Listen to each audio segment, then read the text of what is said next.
Olá, bem-vindos a mais uma aula de legislação penal especial e hoje vamos tratar dos crimes econômicos. Notem que crimes econômicos está entre aspas, né? Está entre aspas. Por que entre aspas? Porque não há na legislação brasileira uma definição única, clara, consistente do que vem a ser crimes econômicos. Nem mesmo doutrina traz um conceito de crimes econômicos de uma maneira uníssona. O que há na realidade é uma série de categorias que parte da doutrina enxerga como sendo os crimes econômicos. Há a Lei 1521, que trata da repressão dos crimes contra a economia popular, uma lei bem antiga. Temos o próprio CDC, que fala dos crimes consumeristas, está bem? O CDC vem a tratar dos crimes consumeristas. Temos, em conjunto com o CDC, os crimes contra as relações de consumo. Os crimes contra as relações de consumo, que estão, por sua vez, previstos lá no artigo 7º da nossa Lei 8.137, que a gente já estudou em sede de crimes contra a ordem tributária. E temos também, nos termos da Lei 8.137, no artigo 4º, os crimes contra a ordem econômica, ou seja, temos também os crimes contra a ordem econômica, complementando aí os crimes contra a ordem tributária. E só para reforçar, temos também o artigo 7º com relação às relações de consumo. Além de tudo isso, temos no CDC os crimes consumeristas e na 1521 a questão da economia popular. Está bem? Só para constar, eu vou mencionar algumas questões processuais relacionadas à Lei 12.529, a chamada Lei do CAD. Lei do CAD, essa é importante autarquia que visa tutelar a concorrência. Então vamos falar hoje de temas bem afeitos à economia, concorrência, proteção do consumidor e assim por diante. O que acontece então? A ideia de crimes econômicos, ela não encontra um conceito claro, sólido. O que há é uma série de dispositivos que são afeitos à tutela da economia como um todo. Como assim?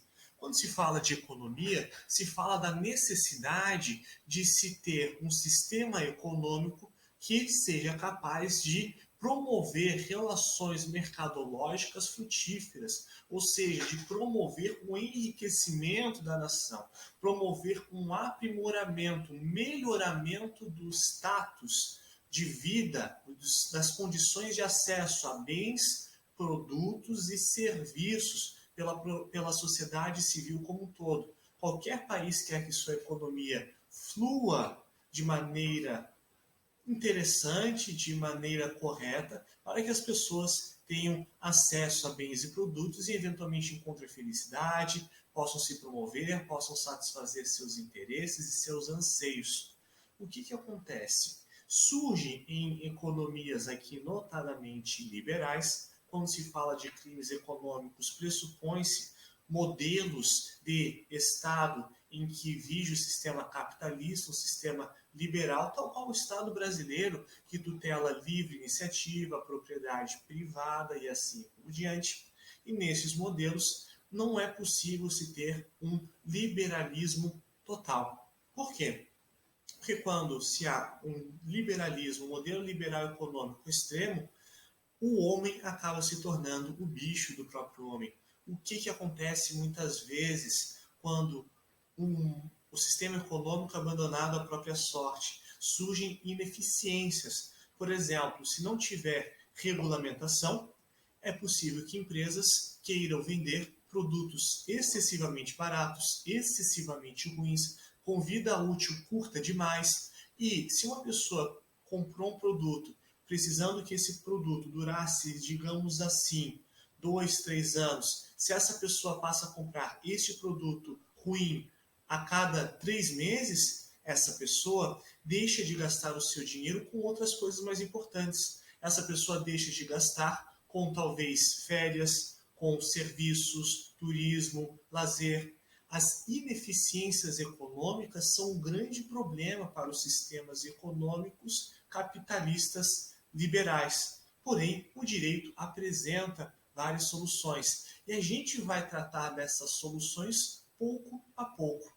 Vamos começar então com a lei da economia popular, a lei de repressão sobre os crimes contra a economia popular.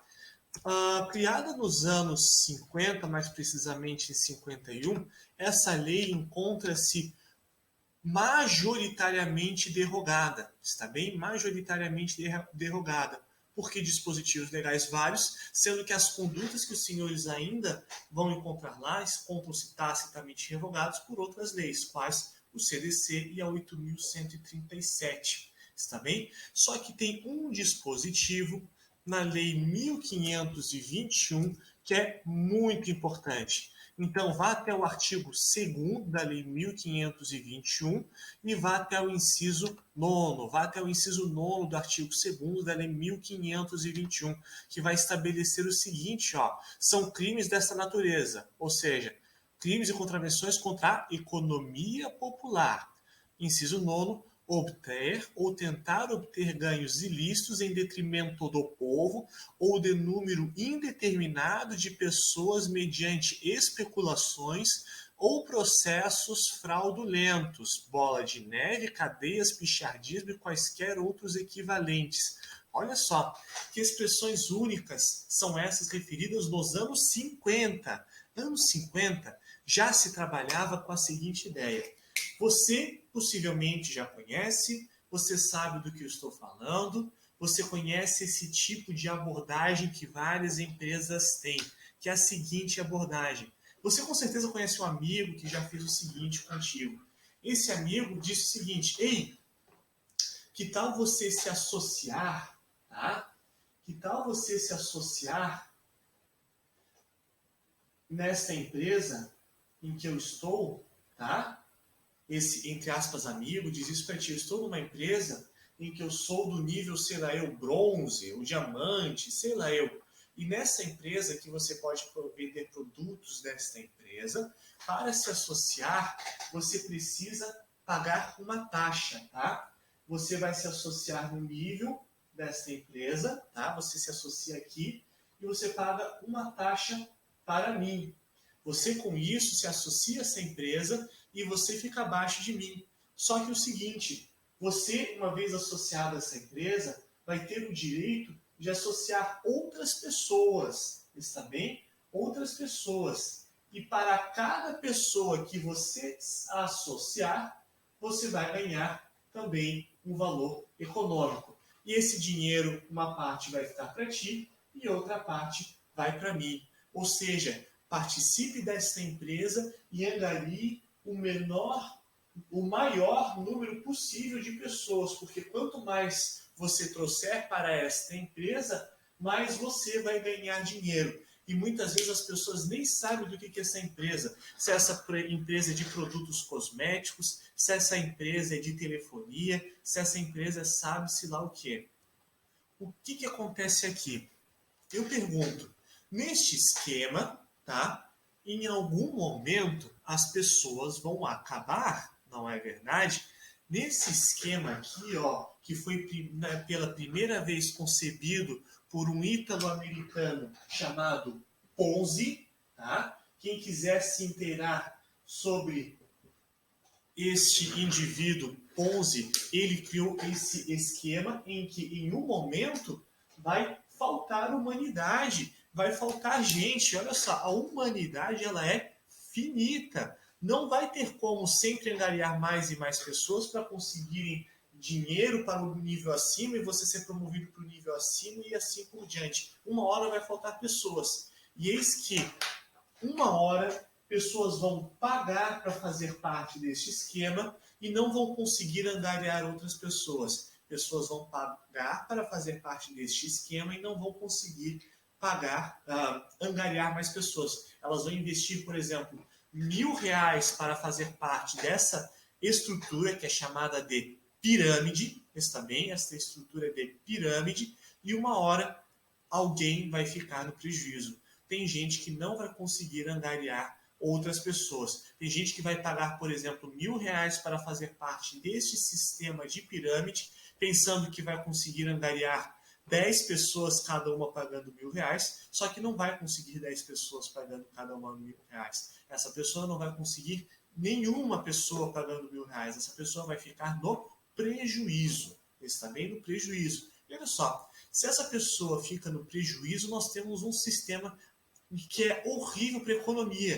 Porque esse grande número de pessoas aqui, ó, que fica no prejuízo, enquanto alguém no topo fica com todo o dinheiro, isso aqui gera ineficiência econômica. Porque várias pessoas aqui que ficam na base desta pirâmide, deste esquema aqui chamado de esquema de Ponzi, várias pessoas então ficam no prejuízo. Pagaram R$1.000 por nada. Essas pessoas pagaram R$1.000 por nada. Foram R$1.000, entre aspas, perdidos. Isso gerou concentração econômica em quem estava lá no topo e inventou o esquema. Essas pessoas deixam de gastar R$1.000 com lazer, com diversão, com poupança, com algo muito mais importante. Portanto, isso aqui é horrível para a economia e vem a ser justamente coibido nos termos da Lei 1521, que trata da repressão dos crimes contra a economia popular, está bem?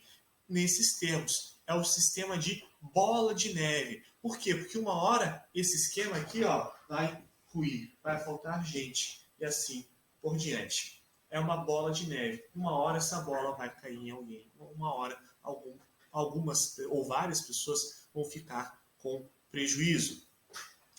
Outra questão bem interessante. Uma questão bem interessante é o seguinte, antes de eu passar para o próximo tópico, é que na história esse sistema foi criado nos Estados Unidos, mas só que os maiores golpes, tá? Os maiores golpes desse sistema aqui influenciam não só a telefonia, assim por diante. Você tem sistemas muito simples de bola de neve, pirâmide, em que você tem fundos de investimento. Tá? Você tem fundos de investimento, em que mais e mais pessoas colocam no fundo para ter uma rentabilidade de, vamos supor, 2% ao mês, e esse fundo consegue dinheiro de uma rentabilidade maior que 2%, porque esse fundo empresta dinheiro a 5% ao mês. Né? Esse é também um esquema chamado de bola de neve. A estrutura de funcionamento deste outro esquema é diferente. Tivemos até recentemente, já faz um bom tempo, teve um caso bem notório em Florianópolis, que envolveu várias pessoas que perderam dinheiro com um esquema aqui que estava sendo realizado juntamente o gestor que estava realizando aí. Isso aqui é proibido, né? Quem pode fazer esse tipo de angariamento de recursos para conseguir investimento a baixos valores, ou seja, dar um retorno baixo investimento e cobrar altos juros, são instituições financeiras, também, salvo autorização, que é somente para instituições financeiras, isso aí representa aí um estelionato, não obstante um sistema de bola de neve, a depender da respectiva complexidade. Com relação a esse esquema aqui, ó, o sistema Ponzi, que também é horrível para a economia, pessoas perdem dinheiro e o Estado não quer que as pessoas percam dinheiro da noite para o dia, porque pessoas que perdem dinheiro são pessoas que não consomem.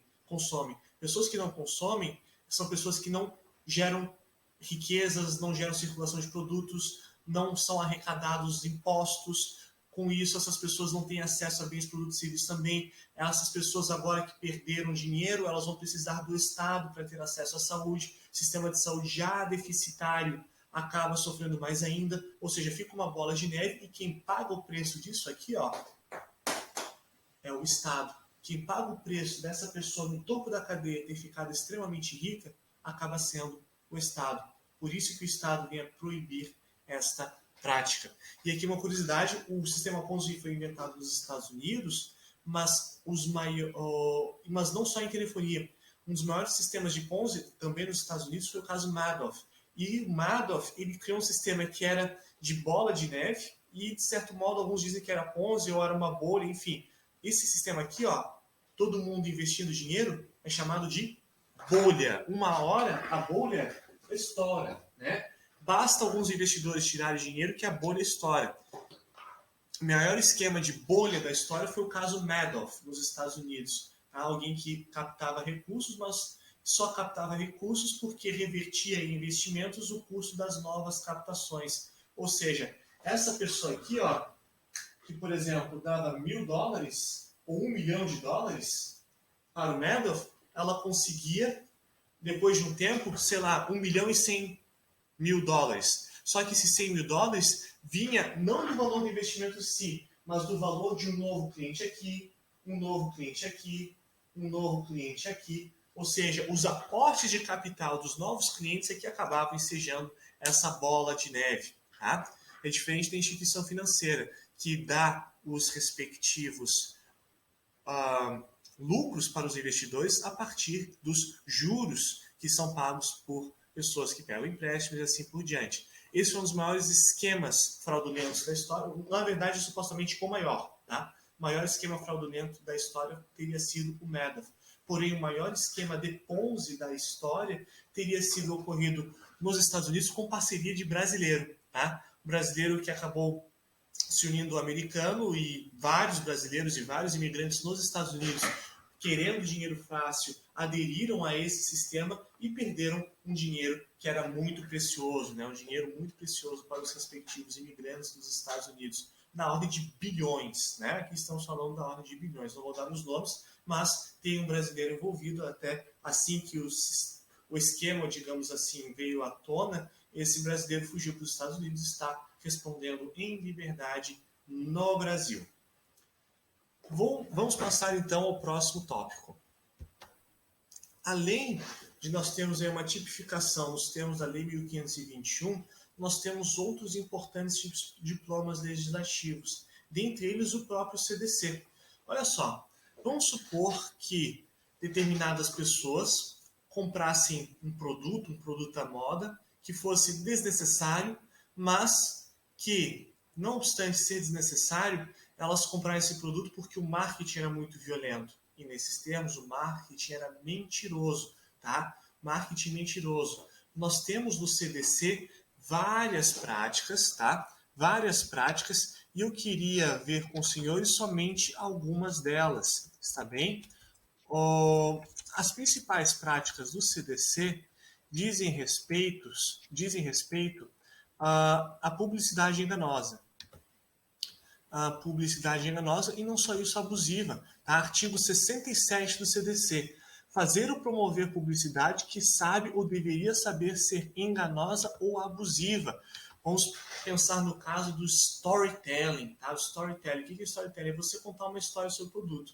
Só que essa história é mentirosa. Tivemos um caso recente no Brasil de uma empresa que dizia que fabricava sorvetes com uma receita que tinha sido elaborada por um imigrante italiano diretamente de Montepelmo, tá? E agora o bisneto desse senhor italiano é que estava revigorando a respectiva marca.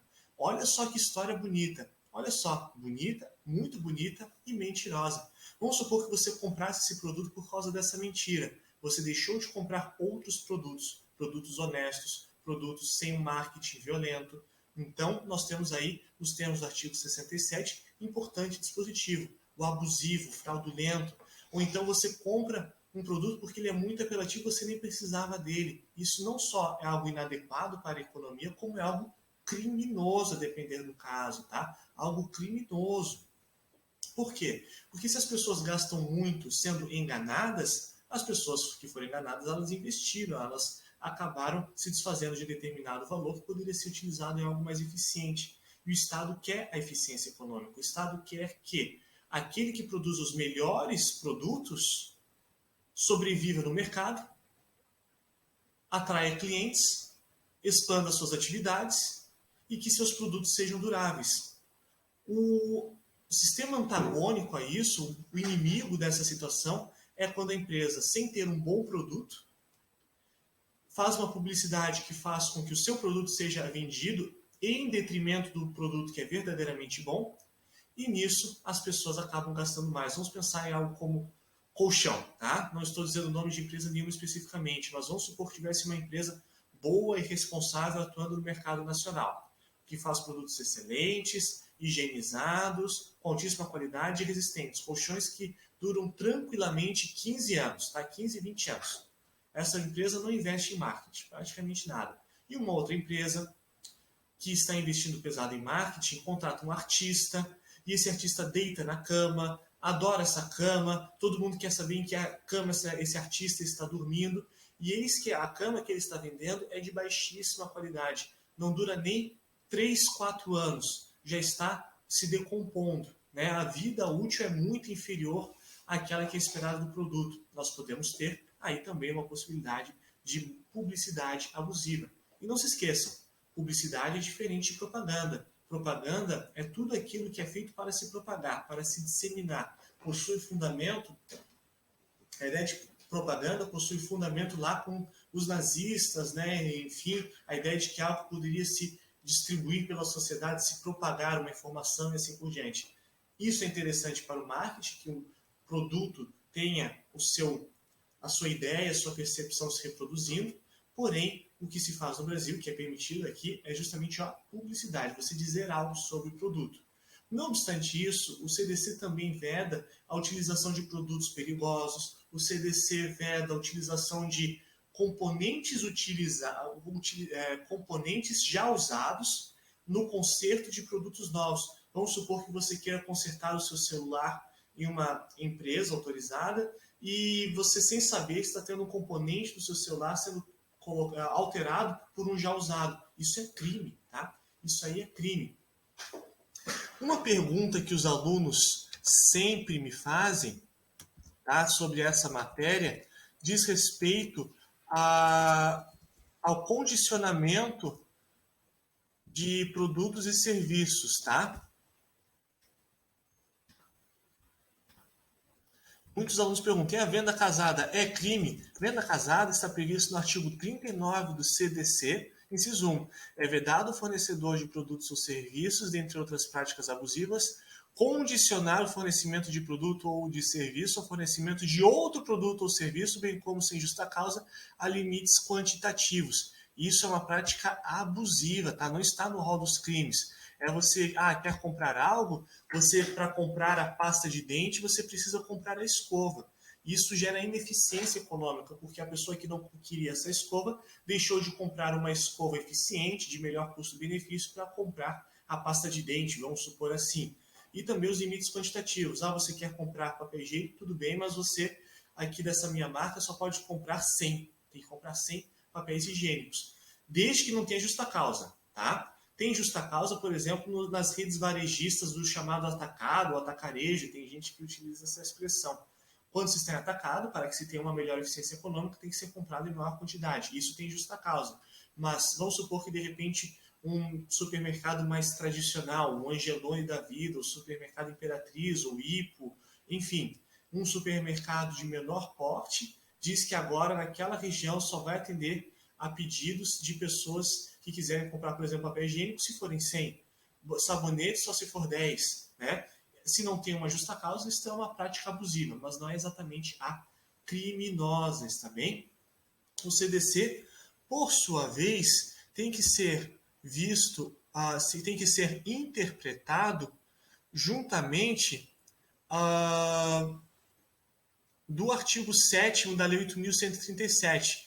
Por quê? Primeiro porque derrogou tacitamente a Lei 8.137 tudo que constava no CDC. Por quê? O CDC é a Lei 8.078, Lei 8.137 posterior. Se tiver uma situação fática que represente uma prática tanto do CDC quanto da 8.137, aplica-se a 8.137 regra geral, tá? Regra geral. Se a mesma situação seja tão somente um tipo penal ou tão somente outro, regra geral aplica-se a 8.137, porque é lex posterior, portanto, teria derrogado tacitamente determinados dispositivos do CDC.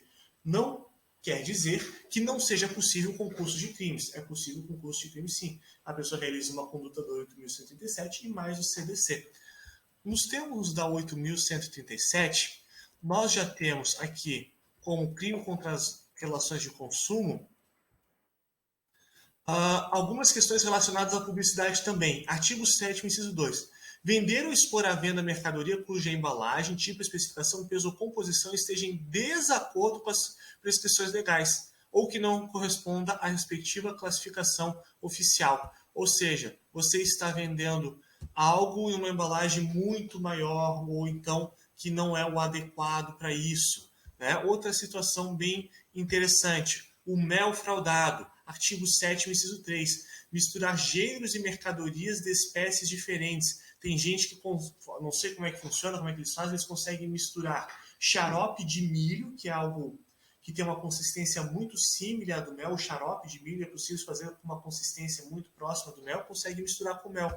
E olha só, então incorre no artigo 7º, aí, inciso 3 da Lei 8.137, misturar gêneros e mercadorias de espécies diferentes para vendê-los ou expô-los à venda como puros, né? Misturar gêneros e mercadorias de qualidades desiguais para vendê-los ou expô-los à venda por preço estabelecido para os demais de mais alto custo. Ou seja, você misturar mel com o xarope de milho e vender a que preço? O preço do xarope de milho, que é algo muito barato? Não, você está vendendo ao preço do mel, que é muito mais caro que o xarope de milho. Então, artigo 7º aí, relação de consumo, crime contra a relação de consumo. Cuidado aí, aqui fica a dica, hein? Cuidado com o mel sem rótulo, cuidado com o mel que não é vendido em grandes supermercados, cuidado com o mel de algumas feiras que aceitam fornecedores que não são aprovados. Se você compra um mel em um lugar que não é confiável, e esse mel tiver um gosto muito forte de pirulito, não é mel, é xarope de milho com essência. Eles também, às vezes, nem um pouquinho de mel eles colocam. O que mais? Ou vamos supor que você misture tipos de mel. Tem um mel mais caro e mel mais barato. Vamos pensar em um mel mais caro, o mel da uva Japão. O mel da uva Japão é um mel muito refinado, tá? Um mel muito mais caro. Tanto que o mel da uva Japão de Araranguá é considerado um dos melhores tipos de mel do mundo. Já ganhou prêmios internacionais e assim por diante. O mel da uva Japão de Araranguá, né? Agora, vamos supor que você tenha esse mel da uva Japão de Araranguá e você misture com o mel, sei lá, um mel qualquer, um mel silvestre que não tem uma identidade específica, né? Um mel de eucalipto. É bom mel de eucalipto, mas não é considerado, digamos assim, um mel refinado, não é o melhor mel que existe. Você mistura os dois e diz que é tudo mel de uva Japão. Mais uma vez, artigo 7º, inciso 3 da Lei 8.137, crime contra as relações de consumo. Tem algumas situações interessantes. Olha só, destruir, utilizar ou danificar matéria-prima ou mercadoria com fim de provocar alta de preço, tá? Você está destruindo algo para que possa aumentar o preço disso. Técnica que já foi utilizada até oficialmente na época do governo Vargas para aumentar o preço do café. Algo que já foi utilizado até em caráter oficial, aí expressamente vedado atualmente. Né? Outra questão. Ter em depósito para vender ou expor à venda de qualquer forma matéria-prima ou mercadoria em condições impróprias de consumo. Se é impróprio para consumo e você quer vender, você derroga os crimes do CDC que eventualmente estabeleceriam a mesma situação. Está bem? Portanto, sempre que você for ver qual que é a prática criminosa, primeiro veja se é o artigo 7º do CDC. Crime contra as relações de consumo. Só depois você vê, se não encontrar nada ali, se é um crime previsto no CDC. Primeiro a lei posterior, depois a lei anterior. Está bem? Primeiro a lei posterior, depois a lei anterior. Lei sempre a 8.137 primeiro e depois o CDC. E aqui agora eu vou passar para o ponto mais importante da 8.137 da aula de hoje, que é o artigo 4º, os crimes contra a ordem econômica. Crimes contra a ordem econômica, questão extremamente importante. Eu vou fazer até a seguinte reflexão com os senhores. Vamos supor que determinada pessoa é o único representante de algum material, é o único representante de, vamos supor, azulejos, o único representante de concreto, o único representante de medicamentos essenciais em uma região.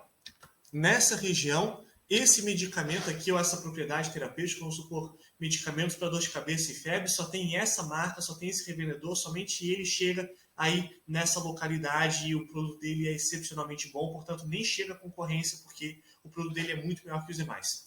Ele se estabelece no mercado e ele começa a aumentar arbitrariamente, tá? Arbitrariamente. E agora? hipótese em que você pode ter, então, um crime contra a ordem econômica. Tá?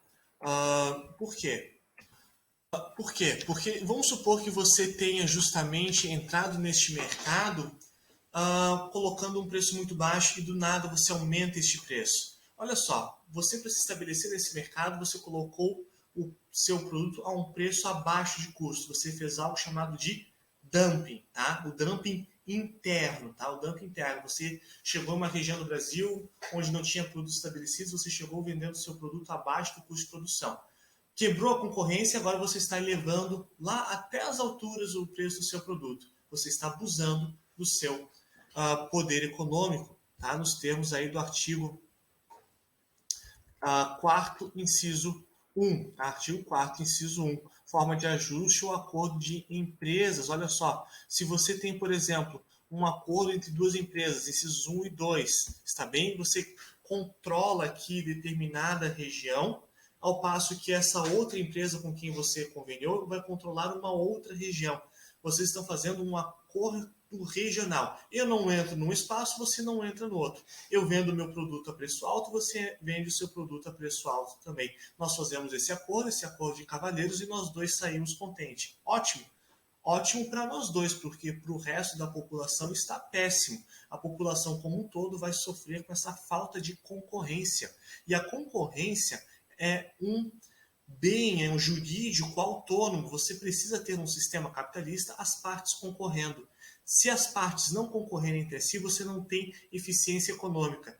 Uma das questões mais básicas do sistema capitalista diz justamente respeito a isso. Você precisa ter a concorrência máxima entre os agentes econômicos para que os produtos alcancem sempre preços mais baixos, para que os consumidores paguem os preços mais baixos, e com esse surplus econômico, olha só, esse excesso de capital, esse capital que sobrou no final do mês, tanto de dinheiro com esse valor, aí a sociedade brasileira gera riqueza. Agora as pessoas vão conseguir viajar internacionalmente, ao invés de no contexto nacional, porque elas estão com mais dinheiro, as pessoas vão conseguir investir mais na educação, não vão precisar ir para um hospital público caso fiquem doentes, porque agora que elas estão conseguindo manter uma poupança, elas conseguem ter acesso ao plano de saúde privado, esse tipo de coisa. É do interesse do Estado que se tenha esse chamado economic surplus, ou seja,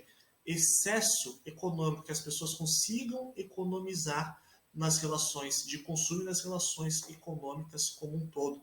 Ajustes de preços são vedados, cartel vedado, está bem? E isso é uma prática já muito antiga, e o direito econômico surgiu aqui neste ponto, a vedação dos cartéis, dentro de um outro direito chamado direito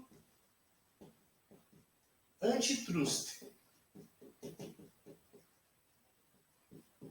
Tá? Antitrust, direito antitrust, que vem do inglês antitrust law.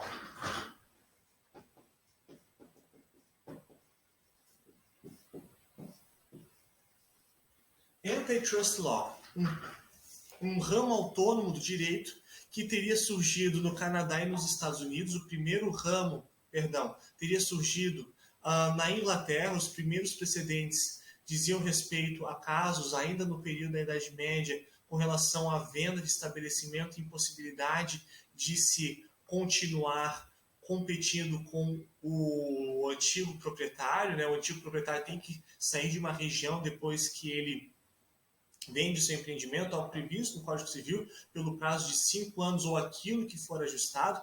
Então, qual que é o limite disso? Qual que é o limite dessa situação em que as partes acordam uma com as outras para não competirem entre si? Nos primeiros casos foi justamente na Inglaterra, que por sua vez veio influenciar Estados Unidos e Canadá. A primeira lei antitrust teria sido no Canadá, e na sequência veio uma lei muito importante chamada Sherman Act, lá nos Estados Unidos, que vedava essa possibilidade das partes, principalmente, realizarem ajustes entre si para deixarem de competirem. Trust quer dizer confiança. Antitrust contra esses acordos de confiança, contra essas situações em que eu confio em você para não baixar os seus preços e você confia em mim para não baixar os meus preços, né? Algo muito questionável. Vamos supor que no interior nós dois fôssemos os únicos proprietários de postos de gasolina de uma cidade. Tá? Só tem nós dois como proprietários de posto de gasolina. E nós dois dizemos, você tem o posto Petrobras, eu tenho o posto Shell. Então, eu vou deixar a gasolina a 4,50, você vai deixar a 4,50 também. Esse ajuste representa um cartel, algo absolutamente vedado. Então, vimos hoje esse conceito de crimes econômicos, passamos por algumas práticas, falei da Lei 1521, que traçou de maneira histórica relevante a repressão dos crimes contra a economia popular, mas só tem uma prática que é proibida, que é justamente da pirâmide financeira, a pirâmide, esquema de Ponzi. Tá? Vimos que o CDC trata de interessantes tipos penais que visam proteger não só o consumidor, mas a economia como um todo, na medida em que o sistema econômico precisa que o consumidor seja protegido para não ficar sem acesso ao seu próprio capital e depender do Estado. Vimos que esses dispositivos do CDC têm que ser interpretados conjuntamente com a Lei 8.137, artigo 7º, que trata, por sua vez, dos crimes contra as relações de consumo, em contraposição aos crimes consumeristas previstos no CDC. E mais importante que tudo isso, nós vimos algumas questões relacionadas aos crimes contra a ordem econômica. Ficou faltando e lembrei agora. Artigo 87 da Lei 12.529, acordo de leniência. Vamos supor que determinados agentes, tá? Eu e você realizamos esse nosso cartel. Nós realizamos esse nosso cartel aí, então nós firmamos esse acordo que a gente quer lesar os consumidores. Então, vamos supor que eu, para não ser culpado de nada, não sofrer as sanções administrativas previstas na Lei 2.529, não sofrer esse tipo de sanção, então eu faço um acordo de colaboração premiada. Não é colaboração premiada. Nós temos aqui o chamado acordo de leniência, que deve estabelecer os requisitos lá do respectivo artigo 86, tá? O artigo 86, ou seja, tem que ter identificação, obtenção de informações e assim por diante. Se eu fizer esse acordo com a autarquia, que é a OCAD, que é a autarquia especializada na repressão dos acordos de trust, ou seja, especializada na proteção da concorrência, principal ente regulador do direito antitrust do Brasil, e se eu fizer um acordo com o CAD, eis que nos termos do artigo 87, olha só, artigo 87, nos crimes contra a ordem econômica, tal,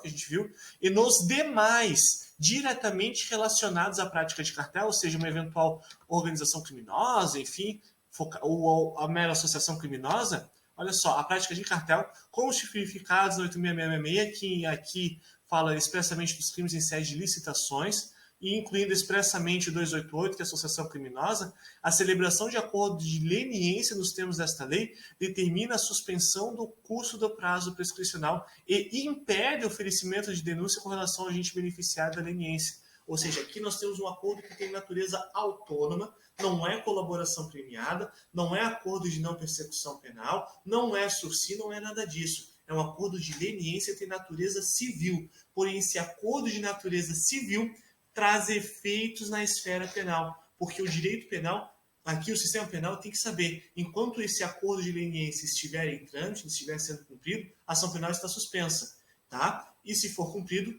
aí você tem uma hipótese de impedimento de oferecimento de denúncia. E agora sim, concluindo então, hoje nós vimos crimes econômicos, passamos pelas principais práticas e vimos aí esse importante instituto que é o do acordo de leniência do artigo 87 da 12.529, que impossibilita aí a tramitação da ação penal com relação às práticas que representam crimes contra a ordem econômica previstos na Lei 8.137, aí então podem ser objeto de acordo de leniência. Por hoje, e então vimos também que é importante essa questão da proteção da economia como um todo e se evitar esse tipo de prática justamente para se promover melhor as relações econômicas. Por hoje é só e até a próxima.